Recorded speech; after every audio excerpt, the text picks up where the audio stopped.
everyone. Welcome back to another episode of the Sarah Scoop Show. I'm so excited that we have Meredith here. Hi, Meredith. Hi, Sarah. Thank you for joining me. You have quite an exciting adventure that we're going to get to hear all about. Welcome to the Sarah Scoop Show. It's time to get the scoop with Sarah. Starting with, it looks like you are around your creation right now. So, Meredith, just like a quick intro about, I know you've been on Shark Tank, you started your own business, just everything about you as fast as you can, because we're going to dive real deep into it. Okay, great. Well, my name is Meredith Jurica. I live in the Houston, Texas area. And a couple of years ago, I made a flat makeup bag that lays flat on the surface and holds a ton of makeup, and it's leak proof.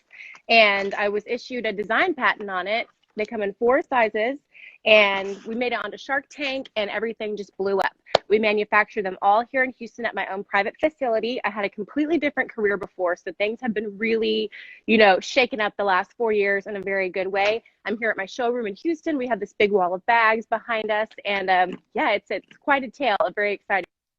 So, Meredith, first of all, I know you said that you had an entire different career, like you went to school and all of those things for something other than creating the makeup bag. And I think this will resonate with a lot of people, because when you're in college, you kind of just go and get your degree, and then people are scared to like do something other than that. How did you, find the strength to follow your passion?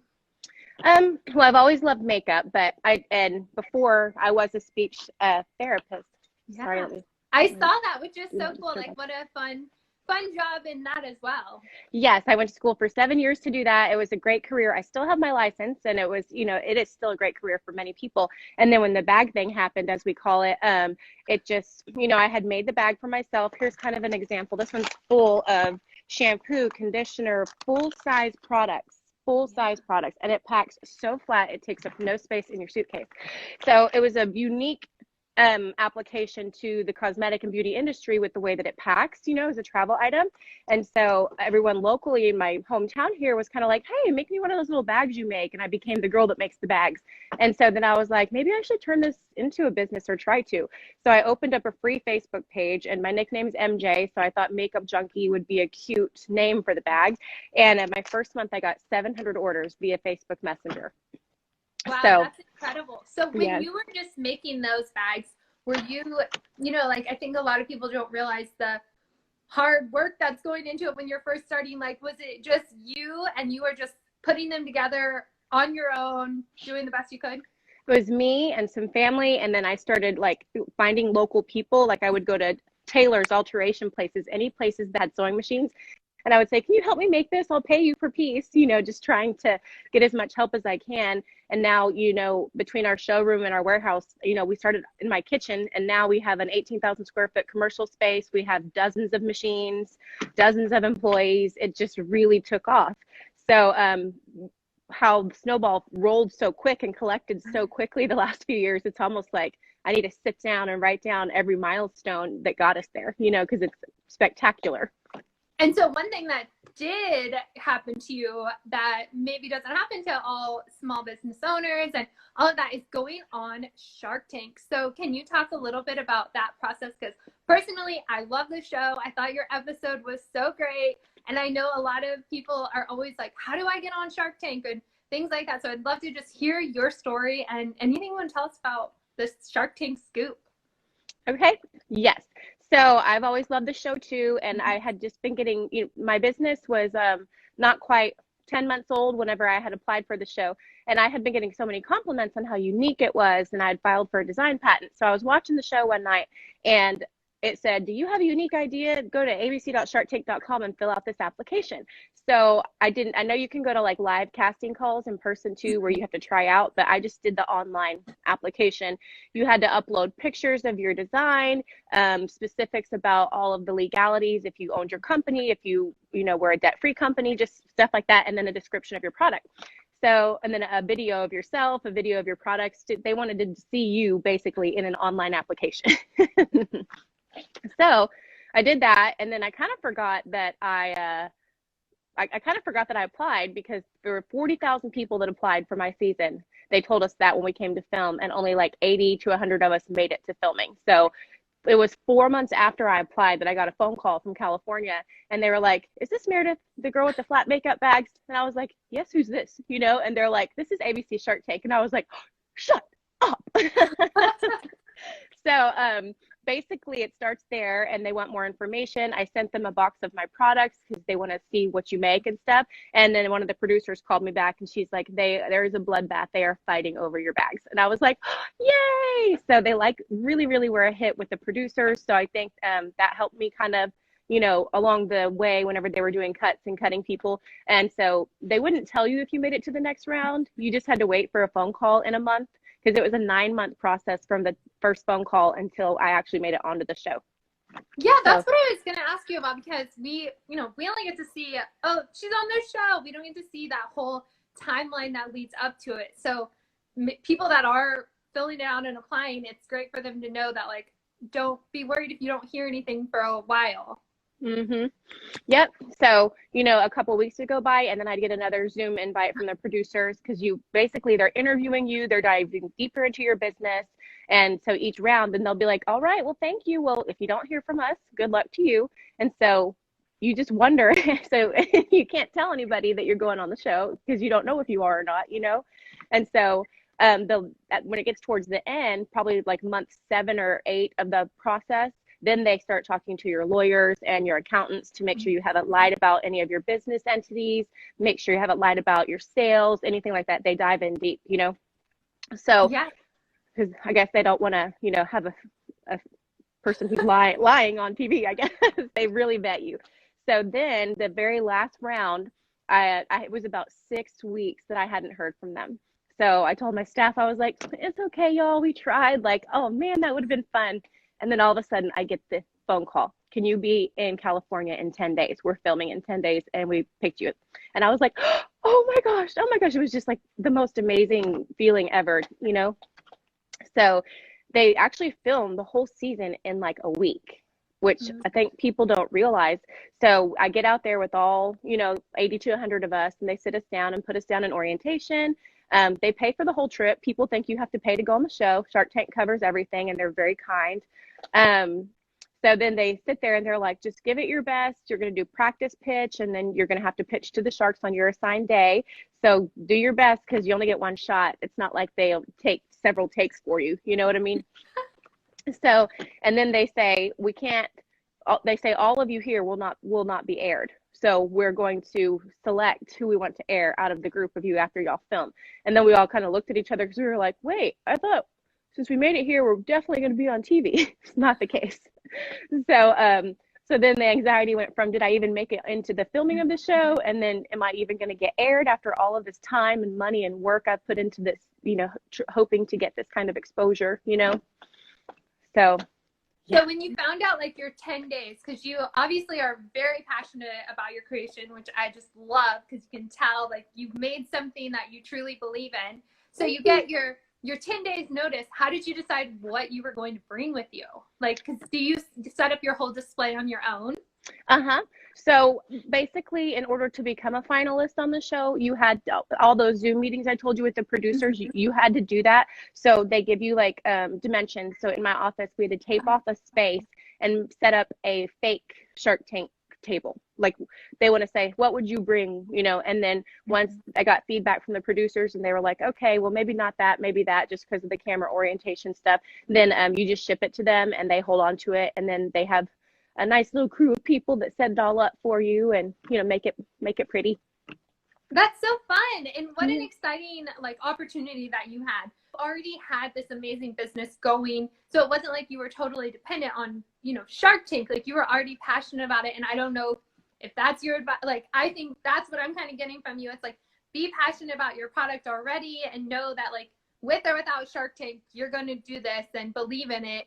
But what, like, going through the process, I mean, obviously I have no idea, you know, what advice do you have for people that want to get their product out there on Shark Tank? I would say, really highlight there's a catchphrase that I use a lot. It's, don't sell your product, sell the solution that it solves, or the problem that it solves. Sell the solution. So, you know, why should I buy this makeup bag? Well, because mine lays completely flat. So all that space in your suitcase or your purse or wherever that was taken up previously is now gone. It's leak proof. So whenever your lotion or your foundation or your hair gel spills in it, it's going to protect your suitcase, your purse. Because it lays flat, it lays on the car console, it lays on the counter in the bathroom. It doesn't dump over and send things spilling everywhere. And it's designed around modern day cosmetics, full size eyeshadow palettes, brushes, stuff like that. So I would say hit on all of those points that make your product unique. Don't just say, you know, well, here's another, you know, tumbler cup. So whenever you're pitching your product to anyone or anything, like this is a black tassel, but we call it an onyx tassel. We always like use words to really make things sound more spectacular. And that's a really good marketing trick that people can do when they're trying to get people's attention for their product. And you have to be passionate about it. I love what I do. I can't believe that I own a makeup bag company. That's like a little girl's dream, you know? So I think that unless the product is something that you're passionate about standing behind for a long time, and then I don't think that there will be much magic there unless your whole heart's in it, you know? And we get to see, you know, you're so successful. People love your bags now. But I know there was definitely some struggles, because let's talk about for a minute Hurricane Harvey. And you lost like a lot of inventory, all that hard work you had done. How did you keep going after that happened? And what was it about, you know, the struggles and all of that that helped you come out on top? Well, that was hard. We had a contractor service in Houston that we used at the time before I had a bunch of in-house sewers. And so there's a storage facility there where I kept, fabric, just thousands of yards of fabric that got flooded. And so that's what happened during that hurricane. And, you know, it's very upsetting, but make sure you insure your business, and you just have to kind of keep going. You know, we ended up actually donating a bunch of makeup bags full of toiletry products to a bunch of flood victims. Just give back to the community, insure your business, and keep your head up, because stuff like that is going to happen. You know, you cannot control. I mean, look at COVID. Everyone in the retail industry almost lost their businesses because everything had to close. You know, thank goodness we've all figured out online purchasing. So just know that there are going to be hurdles for sure. And going back to that too, like, how hard was it for you at the beginning when you were designing the bag? How were you someone that just, you had this vision, you created it? I know people started just loving it, and your friends, family, you had those supporters. How hard was it for you to kind of like, is the design, has it been different? Has it changed much? Like, what have you learned from like the beginning of being an entrepreneur to now? Well, I've learned, I guess, from my job in the speech therapy world, which was what I was before. As I said, there wasn't a lot of like pressure, and you know, it was just like a regular job. You get a regular paycheck, you show up, you have your patients, you do that. And it's different when, in order to feed yourself and other people, you have to sell your product, you have to have money coming in. That's the biggest challenge, you know. So me and my staff are constantly trying to think of ways to impress our customers, come up with new products. I would say that's the hardest part, is the pressure. But if you're not afraid of it, it can turn into something really wonderful, you know, which is what happened for us. So, and then in the very beginning, for me, it was trying to figure out the production. I didn't know anything about manufacturing, and I knew that everybody was really enjoying the made in Texas, made local thing, you know. So I knew I wanted to figure out a way to do this. Our factory the other day with all the sewing machines with little pink covers on them, and it's just mind-blowing, you know, what has happened in 4 years. And now we are actually private manufacturing for other designers, so people can bring us their designs and we'll make it for them. So it's just turned into this whole big thing, and almost now it's like two businesses, because we manufacture for our brand, our bags, and we make clothes, we make purses now, we make everything, and now we're manufacturing for other people. So it's almost like two different things now. Yeah, that's amazing. And I think what's so inspiring about your story too is you took your passion and just followed it, where a lot of people would say, I went to school for this is what I'm going to do. And it's scary to take that leap into the world of like entrepreneurship and creating. And so I know you mentioned a little bit like earlier your advice for like Shark Tank and things, but like what do you tell people that finish their college degree, or they put all this work into a master's degree, they've got a few years, but they just have that itch to start out on their own? There's nothing wrong with doing both. You know, start it as a side gig and love on it and nurture it. And, you know, I was contracting for a speech therapy company that my friend owns whenever the bag business really took off. And I was constantly saying, Lauren, there's a store that wants to carry my bags that I make. Can you cover my appointment so I can go leave? And once I think your side passion starts to be, you know, take up more time than your main one, that's when maybe it's time to look at, can this support me? Can this be my job now? And always keep that education and whatever trade you have in the back of your pocket, because, you know, you never know what's going to happen when you're in the product world. But I would say do both at first and see if it grows enough to where you can take that over full time eventually. I think that is such good advice. And that's what I've always thought as well, because personally, like, I used to be a teacher and I was always like, I could always, you know, go back to that. And you're in the same boat, but you have like a product that you're carrying. So I love that story. Yeah, thank you. And then if you can, I know you kind of showed a little bit of your bags earlier, but I want to hear just more about the Makeup Junkie bag, why everyone needs it. I know, you know, we can watch your pitch and all that, but just an up close, because I think it's so cool when you do make a product that can help people. And everyone wants to travel again because they were stuck at home for so long. So this is like what they need to pack their goods. Yes, we have been noted in multiple travel magazines as one of the best travel bags, which is such a compliment, you know. So this is what they look like. Well, there's about 500 different colors that we offer. But if you see up close, there's 4 sizes, and see how flat they are? They're very deceiving. You can fit so much. So here's a large. Look how flat that still is. I'm about to show you what fits in a large. Okay, you zip it, it lays flat just like that. Full pack of makeup wipes, bronzing compact, full-size body lotion, hairbrush, full-size shaving cream, full-size shampoo, more compact lotion, hair products, and, oh, sorry, it rolled away on me, and the conditioner. All of that fit in this. This is like the Mary Poppins bag for makeup. Yes. Yes. And so that was the large. That one's for hair care and stuff like that. But they do come in 4 sizes. So see the large here, and you can mix and match them to make beautiful sets. We call this a travel set. One of each size to house everything you need. The medium was designed around Urban Decay Naked eyeshadow palettes. So it holds all the full size like Sephora brushes, all the MAC brushes, all of the full size eyeshadow palettes. And then we have the small. The small is for women who maybe just only wear a couple pieces of makeup, but it can still hold about 20 small cosmetics. And they're super cute too. Some women use them as a little clutch for a night out. We have a wrist strap that you can buy to attach it if you want to be like hands-free. So they're multifunctional. They're basically beautiful Mary Poppins Ziploc bags. And, you know, it started out with makeup, but then over time I realized, oh my gosh, it's so much more than makeup. It's anything. And then the mini is good for your cell phone, your credit cards, feminine products, lipstick, sunglasses, just all the kind of stuff that you want to protect. And the best thing is we manufacture it in-house here in Texas, so we give a lifetime guarantee. If these suckers ever break on you, you get a brand new bag, no questions asked. Oh, I love that. That just shows how much you believe in your product. Mm-hmm. Yes, it's one of our most popular compliments that we get. But luckily, we don't have that many warranty claims because we put so much quality into them. They're sewn with a heavy gauge thread instead of some things that are made in factories elsewhere where they rip after the first day. So they're very, very high quality and very durable.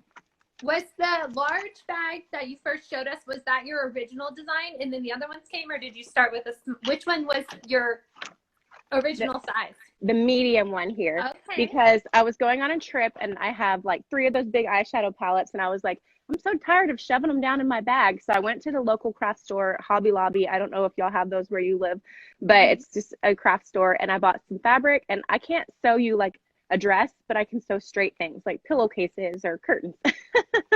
So I just, you know, measured and I made it, and I had bought a raincoat. They're all leak resistant. They all have wipeable interiors. You see that? And so you can literally put it in the washing machine and it comes out brand new. So, okay, that's a wonderful feature because I don't know about everyone else, but makeup bags are really gross after a while because your eyeshadow, everything, foundation, it kind of just gets in there. Yes. Definitely. So we do have ones that are like faux leather that you can just wipe down with a makeup wipes, but the ones that are like a cloth base are all machine washable. So we're just a very unique company. We have, it's like what some lady came into our office or store the other day to buy one because you can buy off our wall and stuff. And she was like, I've heard about these forever and I just didn't get it. And I was like, what's the big deal? She's like, and then somebody gave me one. And then I understood what the big deal was. And here I am buying more. So, we hear that a lot, that it's almost like the magic happens when you get your first bag and you stuff it and you're like, okay, I get it now. So when it comes back to the design real quick, I had one more question because you mentioned the palettes, like makeup palettes and even the inspiration for behind it. So with it laying flat, does that help with like, how sometimes when you travel, you open up your eyeshadow palette and it's all cracked and everything from just moving around. So is that kind of part of the design feature as well? I think for packability, yes. So everything can lay nicely in the bag. And then if you see it in a suitcase, it is just, you can put it in the bottom of the suitcase on top of your clothes. It's just packed so easily and nothing really gets jumbled around in there because it's so slim. Like it's large this way, but it's like, it doesn't have a lot of height where things can bounce around. Does that make sense? Yeah, no, and that totally makes sense. And I was just thinking about that as you were showing it. I was like, what a great, like, just, not only are you getting a good bag, I feel like your products are probably going to stay in better shape using your designs, like your design of bag. Yes, I would agree completely with that. And we were in USA Today's top 10 travel items. So I think that was a really great expression of what our bags do, especially for travel. And so it's really fun. I think that's what you asked earlier, what kept me going in the beginning to turn it into a business. And I don't think I quite answered that properly. It was so much fun. And I had so much pride from everybody loving what I was making that I just couldn't stop. I just kept going. And it's a very enjoyable job. Now that we're so big, there's a lot of like administrative stuff that's very pressureful and things like that. But it's still, we get to make people happy and sell women these bags that they're obsessed with. And that's such a cool thing, Yes, absolutely. And how, going back to like, I just am picturing you having this idea, sitting at your kitchen table, like before it took off, making these designs. Like, how did you know, or like, did you have that feeling that this was going to be something, or was it later on? I had a feeling that it could be something that could maybe replace my speech therapy job, but I didn't realize that it would turn into a company that would sell $10 million, in 3.5 years. I never ever expected that to happen. So I had a feeling, I'm like, well, if everyone in Conroe where I live likes it, I'm going to show it to people in Houston. And then I took it into a local boutique, my first store, to carry it. And I showed them what I made. And the manager was there and she's like, I'm going to show this to the owner. This is actually really cool and unique, And then once you get one store, then you can say, oh, I'm in this store. Can I be in your store too? And then I learned how to contact wholesalers and go to wholesale shows and stuff like that. So at the time, I never even thought it would ever be this big, but I could feel that, something under the surface, that this was going to be something really cool in my life. You were the one going store to store, like, hey, carry my makeup bag. Yeah. And I feel like that's also what people have to remember for those starting out, because I think a lot of people want to start businesses, want to start things, and they get to see the end result. Like we got to see you on Shark Tank. You already had these designs. You're sitting there right now with such beautiful bags behind you, but you were the one hopping around at the beginning, like, hey, here's my bag. I want you to carry it. You have to be ready in the beginning when you don't have employees for late nights. And, I tell my employees, I'm like, everything everyone does in this company, I've been in those shoes. I've sewn the bags. I've sold the bags. I've packaged the bags. I've shipped the bags.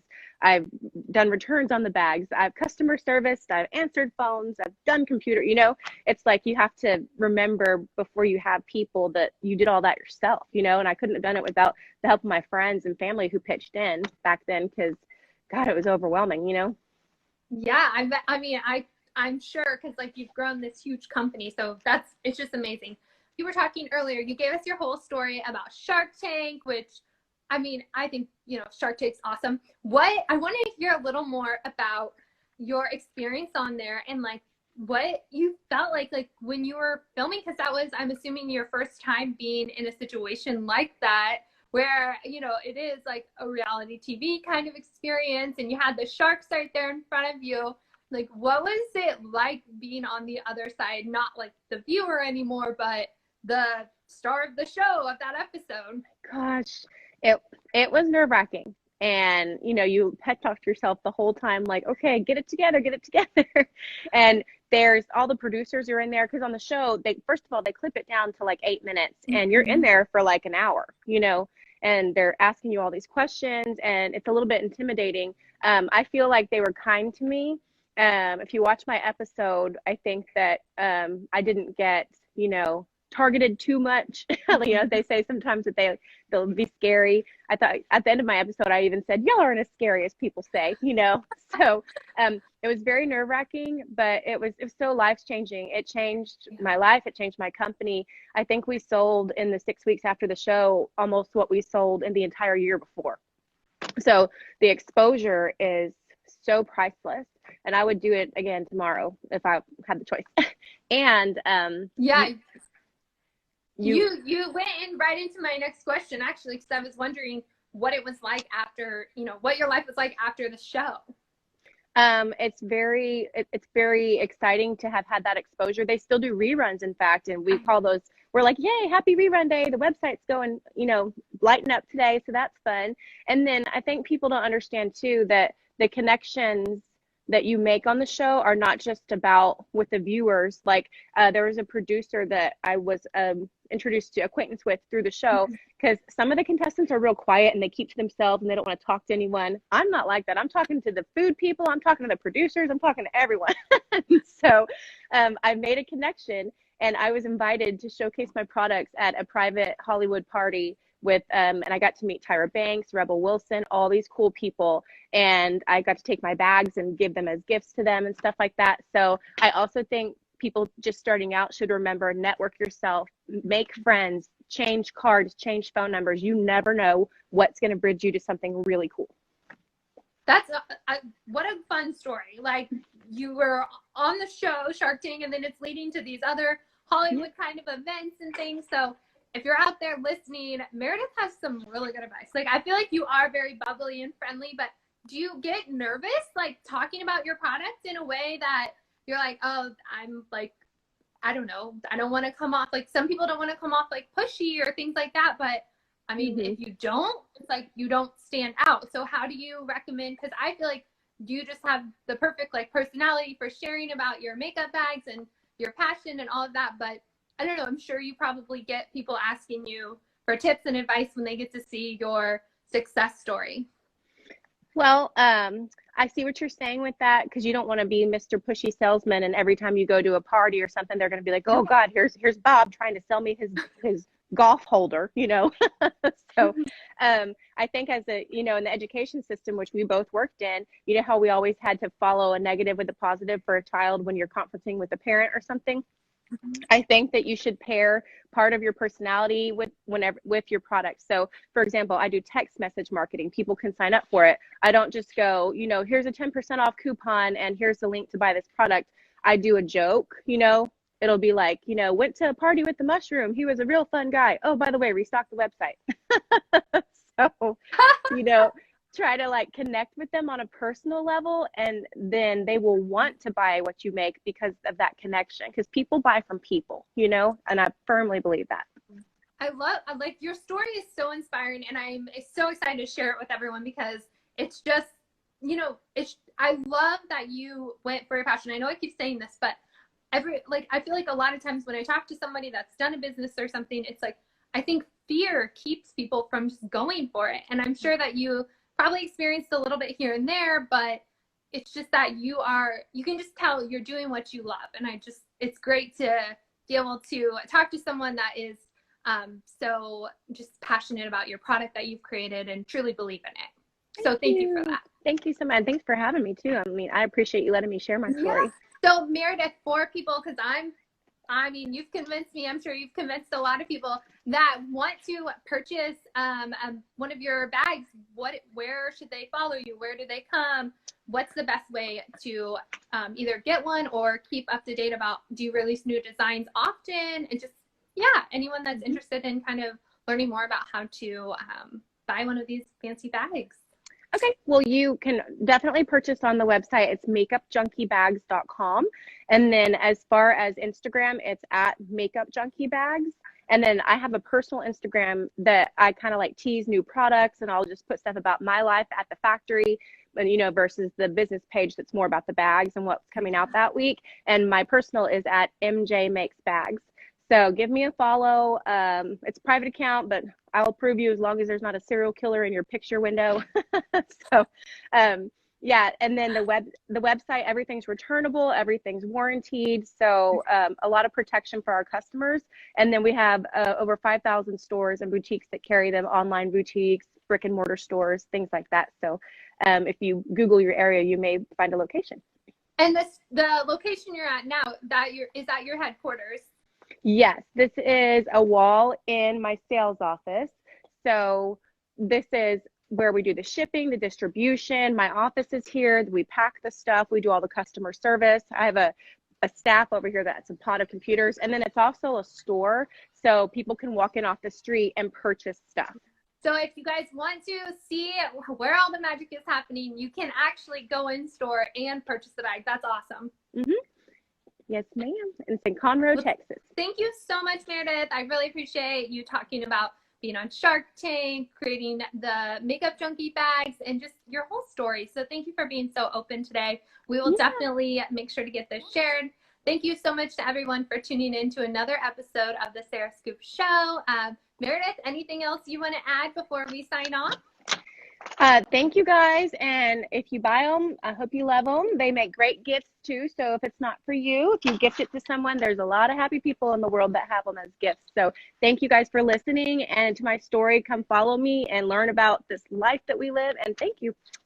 So much fun. Thank you, Meredith. I will follow along with you and hopefully catch up with you again soon. Okay. Thanks, Sarah. Have a good day. You too. Thank you for watching The Sarah Scoop Show. Head to sarahscoop.com for more.